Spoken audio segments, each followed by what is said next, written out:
Hello and welcome to Torch Out Loud. My name is Haley Miller and today I'm here with some of Kennedy's varsity jazz group, Moonlight Express. Please introduce yourselves. Hi, my name is Charlotte. I'm a senior and I am an alto. Hello, my name is Avery Tice. I am in 12th grade and I am a tenor. I'm Serenity Campella. I am also a senior and I'm a soprano. My name is Jordan Harvey. I am also a senior and I am a baritone. My first question for you guys all today is when did you all first hear about jazz choir at Kennedy and when did you start? I believe was their first performance, so like premiere is when I saw them. Our freshman year. Yeah, my freshman year I saw them and I was like blown away by them. Like it was just so musical, magical, all the above. It was just gorgeous. So I didn't do any choir my freshman year, and I remember I was talking to some of my friends who were in choir, like the people around me, and they were talking about like how awesome Moonlight was, and I was like, oh, I'm really curious about this. So when time for audition season came, I auditioned for jazz choir, and I've been doing it since my sophomore year. I'm kind of in a similar boat as Charlotte. I heard Moonlight for the first time my freshman year at premiere and was similarly blown away. I auditioned my sophomore year, did not make the cut at all, didn't even make recalls. And then, I kind of had a learning curve, and then I got in my junior year, and I'm here today. I learned about it at premiere my freshman year, and then I auditioned for it for jazz choir for the past 3 years. And I didn't make it my sophomore year, but then my junior year, I was part of the very first group of Eclipse, which is our JV jazz choir. And that was a really great experience, and that really prepared me to be able to make the cut for Moonlight this year. So my next question for you all is what does jazz choir consist of and what do you do to rehearse? So usually the summer before the upcoming school year, we're given a song or two to learn outside of class. We come back and we convene at the beginning of the school year so Zig can kind of gauge how our ability to learn, whether we picked up the songs, and then after that it's similar to learning processes in any choir. You're given songs, you learn how to do them, but the difference is a lot of Moonlight rehearsal time is spent on the specific nuances of jazz music as opposed to just learning the songs. We usually get tracks that were sent, and then we, like with Sky Tracks, or we're even given MP3s, and we just listen to those at home, and it's more of like, it's not so much like a practice and learning, it's more about rehearsing and getting better as the group. I practice a lot at home with the recordings, and so I very frequently take home my sheet music and I just pluck out the notes on my little keyboard. I like the fact that we are expected to learn the music at home first, so that when we do come to choir, that we are not the weakest link. And so we can come together and learn the music at a much quicker pace because we already know it. So what are your guys' songs this year? I believe our competition set is Stop This Train, which is our ballad, Never Given Up, which is our closer.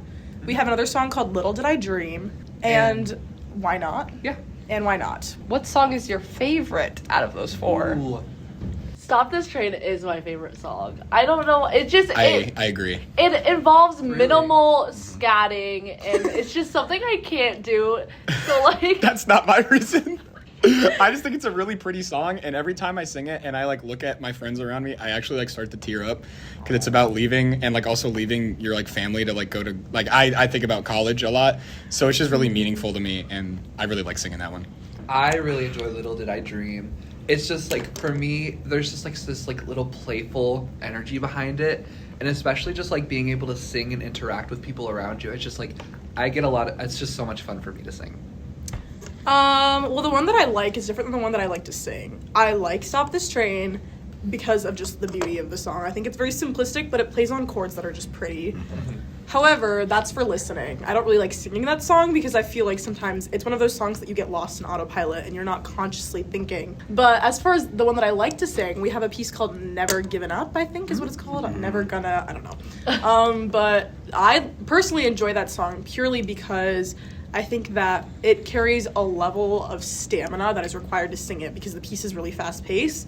In addition to that, the chorus style of the piece is very much created so that it's like a one unified sound that is carried throughout the chorus with minimal breaks, which I think is difficult, which makes it kind of fun to sing because you can kind of sing your heart out. Yeah, the verses are really difficult in that sometimes. I agree. So, what song do you think is the most difficult out of those 4 and why? Never given Yeah, up. definitely the one we just talked about. I yeah. think, Collective. like, I don't know about you guys, but just like for me, like it gets to a point where my jaw, I'm just like, My throat like, starts to hurt. No. Like in the middle of the song. I just I get can't believe what you have to go yeah, through she's singing that high. singing crazy squeak What- notes. What I will say though, as far as I think stamina and breath work required for Never Giving Up is difficult, the swing in Little Did I Dream kicks our butt. Oh my gosh! Yeah. Because, so I don't know if this is known, but a jazz concept called swing essentially is where you accent the other note. So as Two and opposed four. to 2 and 4, right, as opposed to 1 and 3. So for singers that have been trained classically or just people that are in choir all the time, it literally gives you an aneurysm. And so I believe as far as difficulty, that one kind of kicks our butts in terms of getting the swing correctly. However, Never Given Up just requires a level of stamina that we're still working to achieve. Yeah. I feel like Adding I'm in a on to college that, interview. what do you think has been the biggest obstacle you have faced as a group this year? Finding a blend for sure. We all have very beautiful, bright voices. It's really hard to just like have that special ear and listening to the people around you and finding that, especially on the system, finding what works all together. I think something, and something I'm really proud of this group especially for, is there are a lot of people that are very new to jazz, and it has been a very big learning curve for a lot of people to figure out just like the process of learning, the process of, like Serenity said before, like the swing is very complicated, and I think at the beginning it was really rough to try to find like a cohesive unity in some ways, but I think especially going into second semester, I think there was a bit of a fire underneath us, and I think we're gotten to a point where we're pretty well connected. This group of people, despite a lot of us not having a lot of experience with jazz, I think this is the most open the group has been Yes, to for change. sure. Yeah. As far as trying new things and messing around, there's a level of shamelessness is not the right word, but it is shamelessness that we walk into it with where people aren't afraid to mess up. And we see that frequently happen in rehearsals. And to an extent, it adds a little bit of human connection and realness to the idea that we're tackling these concepts that some of us have never encountered before. But I think the openness to change in the forgiving environment that we've nurtured together, well, sometimes forgiving, sometimes we all bully each other, just kidding, but I think that environment allows people to mess around with their voices in ways that allows us to create new sounds, which is important for jazz. And I think we see that a lot with like the basses especially. Yes. Because, Do you want to talk a little bit about the basses? He's like, this is my turn. So this year, it is an entirely new bass section. I think it's also an entirely new alto section. Yeah. Yeah. This is true. But the basses, there's 3 of us who did Eclipse last year, so we had a little bit of experience. And then I think Nathaniel this is his first time doing jazz, like ever. I think so, yeah. So, and he's phenomenal. And going into this year, there was a lot of trial and error with us, and especially with getting our work done outside of class. And there was about a month near the beginning of the year where I think the entire choir was worried about the basses. And we all kind of recognized it in ourselves. And then like 2 rehearsals later, we were getting complimented up and down about how much we had improved. And it's really because we honestly just locked in and we decided to like put every ounce of our effort into the group. Yeah. Kind of stemming onto that, what do you guys think has been your biggest obstacle individually, like inside the Do you want to group? go around? Shar, do you want to start? I think for me, I've taken on a very big academic workload this year compared to last year. And I think finding the balance between like being able to do homework and then being able to learn the music as well has just been like, that was something that took a minute to adjust to. I'm kind of in a similar boat, but with music. I've been singing all the time. And so recently I've developed this like genuine hatred for singing and my voice and everything. But however, what I will say is The fact that I've been singing so much has allowed me to connect with it in a way that I didn't realize I could. But as far as difficulty, my difficulty has genuinely just been continuing my passion and seeing music as a way to connect rather than just another piece of my workload. I think it's also workload for me, especially first semester, because I was trying to find time to work on Moonlight stuff on my own while also doing show choir, school theater, and community theater, and it was just a lot of work on my plate. And another challenge that I've kind of faced is I've needed to find ways to improve and not take like when I'm wrong as like a personal thing, because I know that I just need to improve for the group, and I can't take being told this note's wrong as like a you suck, because I know that's not the case. But yeah. My difficulty was being able to have patience with other people. Clocked. Well, also along with my. Go ahead, name drop. No.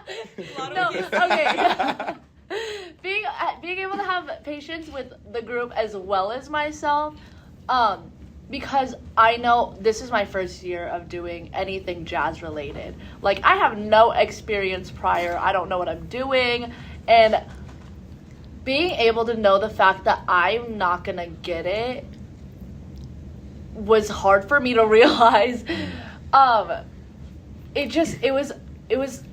was at a stress point, but I realized that I just like need to like keep practicing and doing what I do to come together with the group again and not just be frustrated with myself in all of it, because I think jazz is difficult because for us specifically, because your instrument is your voice. Mm-hmm. So like when you're playing like an instrument, like an actual instrument, it's much easier to fluctuate tone. Mm-hmm. But when it's your personal voice, especially for singing jazz, there's a level of difficulty in manipulating your instrument, which is literally your body, into producing the kind of sound, not necessarily that you're like is natural for you, but what is needed for the group, which is and that's an act of like you have to think about that actively, that is true. Rather than just and like, on an top instrument of producing a sound. True. So there's a level of experimentation that is required to establish a fixed tone, because that's like trying to get 16 people together and trying to make sure they all do essentially talk the same. Like if you were to take me, Charlotte, Avery, and Jordan and put us in a room and have us say a sentence and get us all to say it the exact same way, it would take hours. It's similar to that, but on a less I love that game. level. And kind of like directly like rooting from that, how important do you think like the group dynamic and balance is? So important. It's the most important in my opinion. And I won't even say, and I'll add this might be a little like cringy, I guess, to say, but not even just in like vocals, but also just like a personal connection. Yeah. Like I remember like last year especially, like I watched some jazz groups at like jazz jams, and there was just no connection between the people. It was just singing, staring off into space mindlessly.